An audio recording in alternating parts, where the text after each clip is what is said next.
नमस्कार, मैं रंजन कुमार अमृत न्यूज़ से आपका हार्दिक स्वागत करता हूँ। आज अंतर्राष्ट्रीय मानव अधिकार दिवस है, इंटरनेशनल ह्यूमन राइट्स डे। दुनिया भर में मानव अधिकार की रक्षा के लिए लोग कार्यक्रम कर रहे हैं। इस कोरोना महामारी यानी कोरोना युग में एक और जहां लोग कोविड-19 के शिकार होने के कारण त्राहिमाम कर रहे हैं, लोगों का घर उजड़ गया है, करोड़ों लोग इसके शिकार हो चुके हैं दुनिया भर में। दुनिया भर में हम सभी के दोस्त, परिजन, संबंधी इस वैश्विक महामारी के शिकार हो चुके हैं।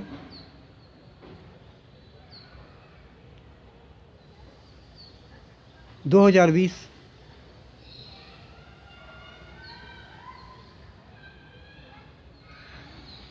यानी कोरोना महामारी का युग कहें या इसे कोरोना महामारी का काल कहें, इसमें सर्वाधिक मानव अधिकार का हनन हुआ है। विशेष रूप से अगर कहा जाए तो यह जो अंतर्राष्ट्रीय स्तर पर यानी ग्लोबल लेवल पे, वैश्विक स्तर पर जो कोविड-19 का पॉलिटिक्स चल रहा है,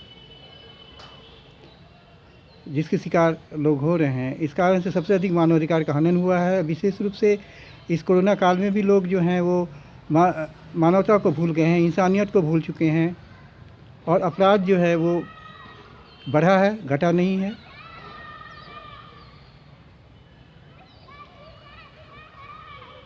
साथ ही साथ घरेलू हिंसा के ग्राफ में भी वृद्धि हुई है।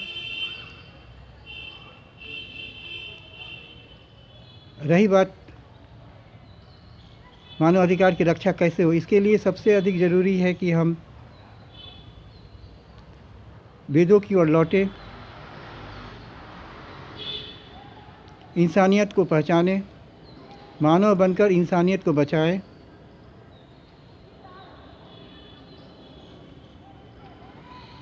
क्योंकि भ्रष्टाचार के कारण सभी जगह मानव अधिकार का हनन हो रहा है, चाहे वो परिवार हो, समाज हो, राज्य हो या राष्ट्र हो या विश्व हो, सभी जगह मानव अधिकार का हनन हो रहा है।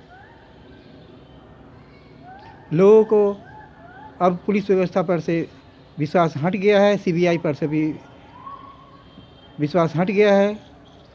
न्यायालय में भी न्याय नहीं मिलती है, पीड़ितों को न्याय खरीदा जाता है।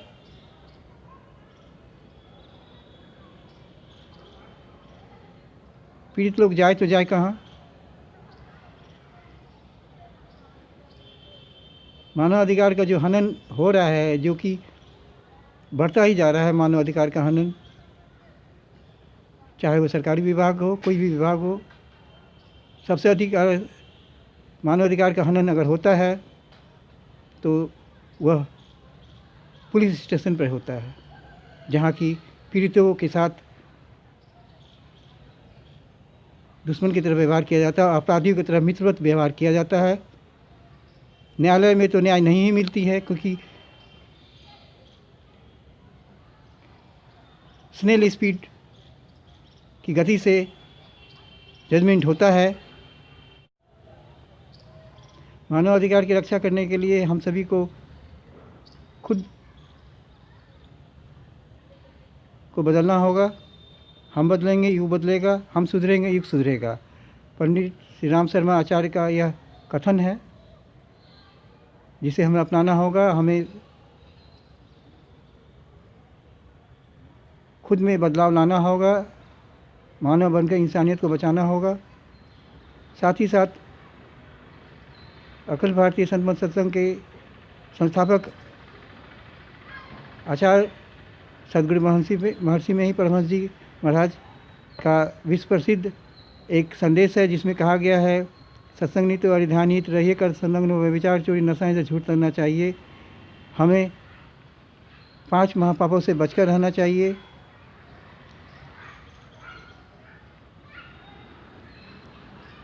और अच्छे मित्रों की संगति में रहना चाहिए।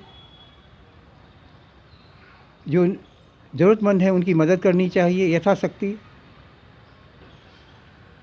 अगर समाज में मानव अधिकार का हनन हो रहा है तो हमें अपनी खामोशी तोड़नी चाहिए और अपराधियों के खिलाफ बुलंद आवाज़ में उनका विरोध करना चाहिए, चाहे किसी जाति धर्म का हो वो।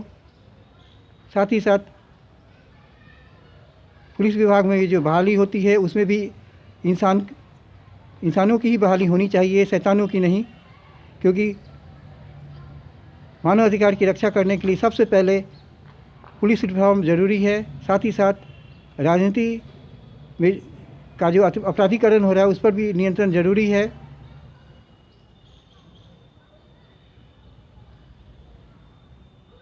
स्वास्थ्य विभाग में भी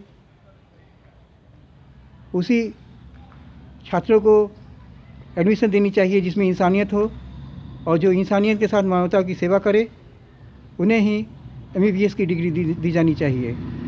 इसके अतिरिक्त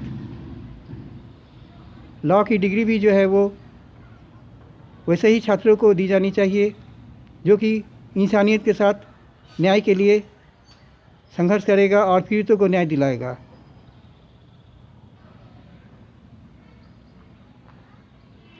समाज में जो मानवाधिकार का हनन हो रहा है इससे प्रकृति माता खुश नहीं है,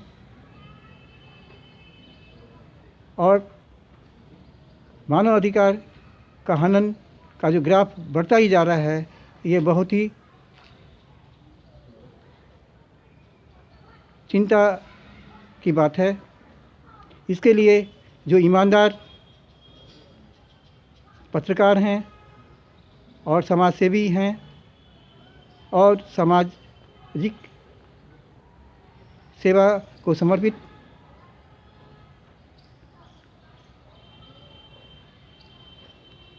सामाजिक कार्यकर्ता हैं, उन्हें एकजुट होकर के समाज में मानव अधिकार की रक्षा करने के लिए आगे आना होगा और खामोशी तोड़नी होगी उन अपराधियों के खिलाफ जो कि मानव अधिकार का हनन करते हैं, चाहे समाज में हो, चाहे शिक्षा विभाग में हो, विश्वविद्यालय हो, स्कूल हो, छात्रावास हो, या पुलिस विभाग हो या न्यायालय हो।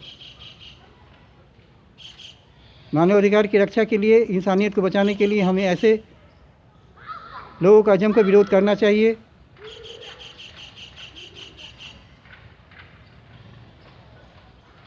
क्योंकि आज हमारे समाज में इंसानियत रो रहा है, पीड़ित लोगों को न्याय नहीं मिल रहा है, ठोकरें खा रहे हैं।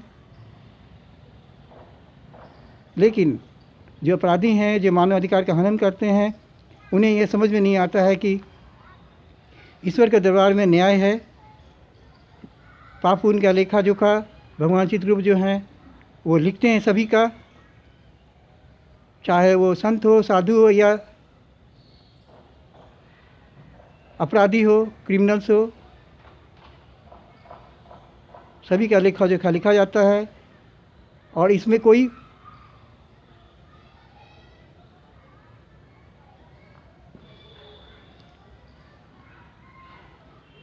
घूसखोरी नहीं होती है, जैसा कि पुलिस विभाग में होता है, न्यायालय में होता है, शिक्षा विभाग हो या सरकारी कोई भी विभाग हो, सभी जगह भ्रष्टाचार का बोलबाला है।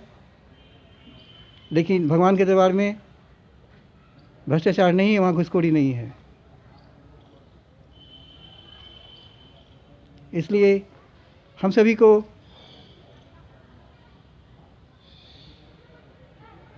मानव अधिकार की रक्षा के लिए, इंसानियत की रक्षा के लिए आज अंतर्राष्ट्रीय मानव अधिकार दिवस के अवसर पर हमें संकल्प लेना चाहिए कि हम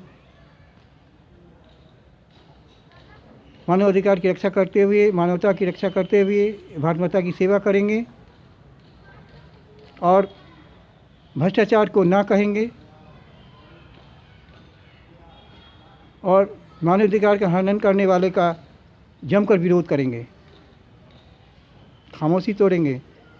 क्योंकि खामोशी नहीं तोड़ने के कारण समाज में जो सिविल सोसाइटी के लोग हैं वो खामोश रहते हैं। इसी कारण से समाज में अपराधियों का मनोबल बढ़ता जा रहा है, वो अपराध करते हैं और पीड़ितों को दर की ठोकरें खाने के लिए छोड़ देते हैं।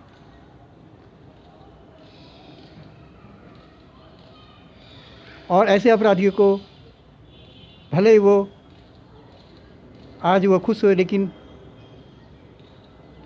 उसका परिवार, उसका ख़ानदान कभी भी इस अत्याचार और पाप से मुक्त कभी नहीं हो सकता है। चाहे वो करोड़ रुपया का यज्ञ करवा लो, महायज्ञ करवा ले,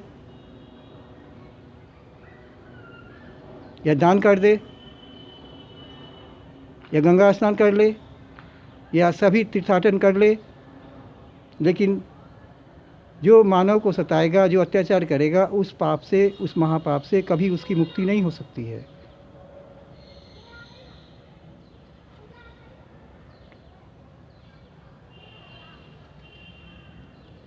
आइए हम सभी मिलकर मानवाधिकार की रक्षा करने का संकल्प लें।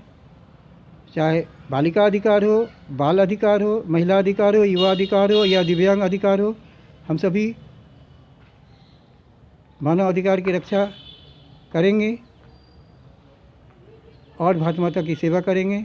इसी शुभकामनाओं के साथ मैं रंजन कुमार, अमृत निधि न्यूज़, पटना बिहार। नमस्कार।